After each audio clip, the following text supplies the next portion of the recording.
राजनगर गांव में आज एक और मौत हुई थी और गांव वाले लाश को लेकर जल्दी जल्दी शमशान की तरफ बढ़े जा रहे थे। तभी दीपू नाम का एक गांव वाला बोलता है, राम नाम सत्य है, सत्य बोलो सत्य है। भाइयों जल्दी जल्दी कदम बढ़ाओ, रात होने से पहले हमें इस लाश को जला देना चाहिए। अरे दीपू भाई चले तो जा रहे हैं, अब काका का शरीर ही इतना भारी है तो क्या करें, जितना जल्दी हो सकेगा कोशिश करके देखते हैं। आप बस राम नाम लेते चलो। अरे भैया मेरा वो मतलब नहीं है, लेकिन तुम तो जानते हो ना इस शमशान के रास्ते से रात में कोई भी जिंदा नहीं निकला है। मैं बस इसीलिए ही जल्दी जल्दी चलने को कह रहा हूँ। चलो भाइयों जल्दी जल्दी कदम बढ़ाओ रे, जल्दी जल्दी। फिर गांव वाले और दीपू जल्दी जल्दी कदम बढ़ाकर शमशान पहुंचते हैं और जल्दी जल्दी से लाश का क्रियाक्रम करने लगते हैं। लेकिन उनको ऐसा करने में रात हो जाती है। ये देखकर दीपू डरने लगता है। मैंने तुम सबको बोला था जल्दी जल्दी करने को, लेकिन तुम लोग नहीं माने। अब देखो रात हो गई है, अब पता नहीं क्या होगा। अभी न दीपू भाई बहुत ही डरपोक हो। अरे क्या होगा, इतने सारे गांव वाले हैं, यहाँ पर किसी की शामत आई है क्या जो इतने गांव वालों से पंगा लेगा? तुम चिंता मत करो, कुछ नहीं होगा। ऐसा कहकर गांव वाले दोबारा से अपने कामों में लग जाते हैं। थोड़ी देर बाद शमशान में अचानक से तेज हवाएं चलने लगती हैं। ये देख ऋषि नाम का गांव वाला बोलता है, अरे ये एकदम से मौसम कैसे बदल गया, इतनी तेज हवाएं, ये सब क्या हो रहा है? तभी वहां एकदम से आवाज आती है, भाग जाओ यहाँ से, नहीं तो किसी को जिंदा नहीं छोड़ूंगा।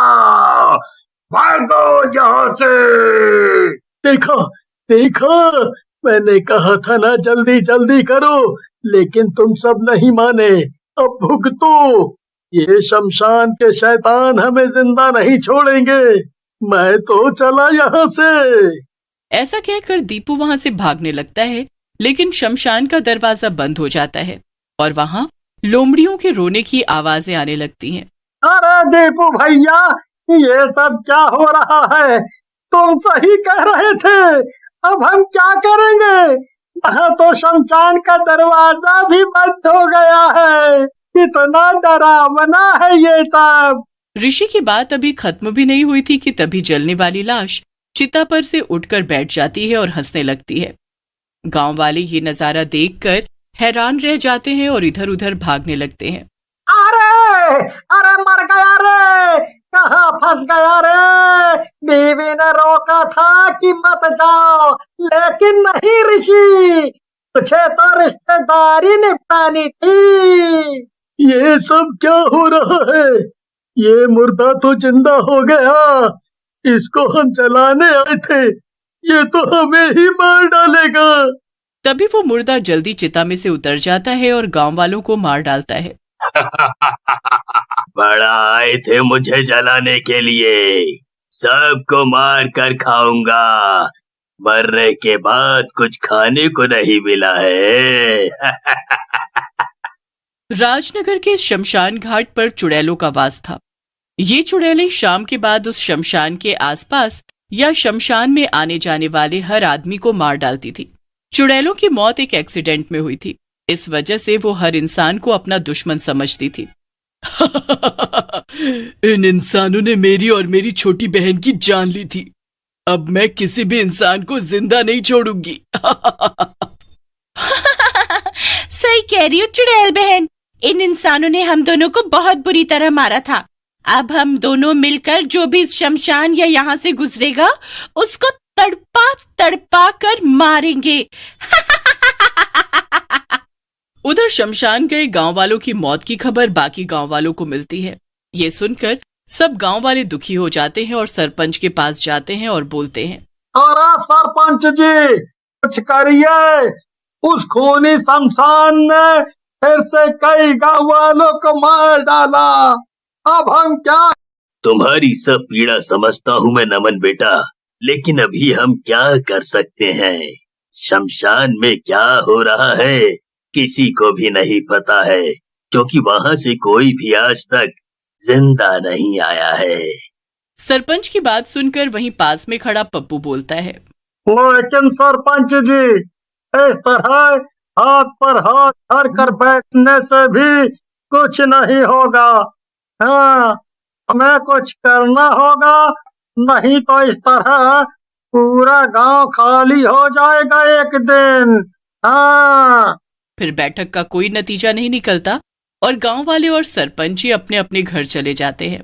अगले दिन पास के गांव के सरपंच राजनगर के अंदर एक मुर्गे की दुकान पर आते हैं और मुर्गे की दुकान के मालिक नीतीश से कहते हैं, अरे मुर्गे वाले भैया, ये मुर्गे का मांस कितने का दिया?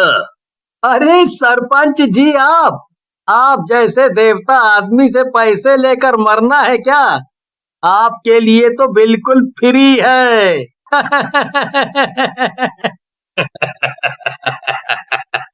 तुम मुझे इतनी इज्जत दे रहे हो उसका शुक्रिया, लेकिन अगर तुम पैसे नहीं लोगे तो मैं तुमसे मांस नहीं खरीदूंगा। बाकी तुम्हारी मर्जी। नहीं नहीं साहब, आप ऐसा मत करो। आपको जो भी ठीक लगे इस गरीब को दे देना। ठीक है, ऐसा है, कल शाम को मेरे घर पर पार्टी है, वहाँ पर 20 किलो मुर्गे का मांस लगेगा। तुम कल शाम को मुर्गे लेकर आ जाना। ऐसा कहकर सरपंच जी वहाँ से चले जाते हैं और नीतीश भी उन्हें हाँ कर देता है। लेकिन उनके जाने के बाद उसे शमशान के बारे में याद आता है। अरे मर गया रे, ये मैंने क्या कर दिया? सरपंच जी को मैंने हाँ क्यों कर दी? उनके गांव के रास्ते में तो वो मनहूस शमशान आता है। अब मैं क्या करूं? रात में नीतीश घर पर जाता है और अपनी पत्नी राधा को सारी बात बताता है, जिसे सुनकर राधा बोलती है, तुम्हारी सारी आदत जानती हूँ मैं, चापलूसी करने की आदत है तुम्हें। अरे सीधा मना नहीं किया जाता तुमसे, पता है ना वो खूनी कब्रिस्तान। फिर राधा और नीतीश सो जाते हैं और अगली शाम नीतीश अपनी साइकिल पर मुर्गे बांधकर सरपंच के घर की ओर जाता है, लेकिन उसका सारा ध्यान शमशान की ओर ही होता है। लेकिन उस दिन नीतीश की किस्मत में शायद कुछ और ही लिखा था। जैसे ही नीतीश शमशान के पास पहुंचता है, वहां चुड़ैलें आ जाती हैं। नीतीश को देखकर चुड़ैलें हंसने लगती हैं और बोलती हैं, क्यों रे मुर्गे वाले, ये मुर्गे लेकर कहाँ जा रहा है? हमारी पार्टी कौन करवाएगा? चुड़ैल की बात सुनकर नीतीश को विचार आता है और वो बोलता है, चुड़ैलो, मैं ये मुर्गे तो तुम्हारे लिए ही लाया था। तुम दोनों कितनी पतली हो गई हो इंसानों का मांस खा खा कर। मैंने सोचा कि तुम्हारे मुंह का स्वाद भी चेंज कर दूं। नीतीश की बात सुनकर चुड़ैलें खुश हो जाती हैं और बोलती हैं, तेरी बातें सुनकर हमें अच्छा लगा, बहुत ही बढ़िया बात करता है तू। चल अब ये मुर्गे छोड़ यहाँ और निकल जा यहाँ से, नहीं तो तुझे भी खा जाएंगे।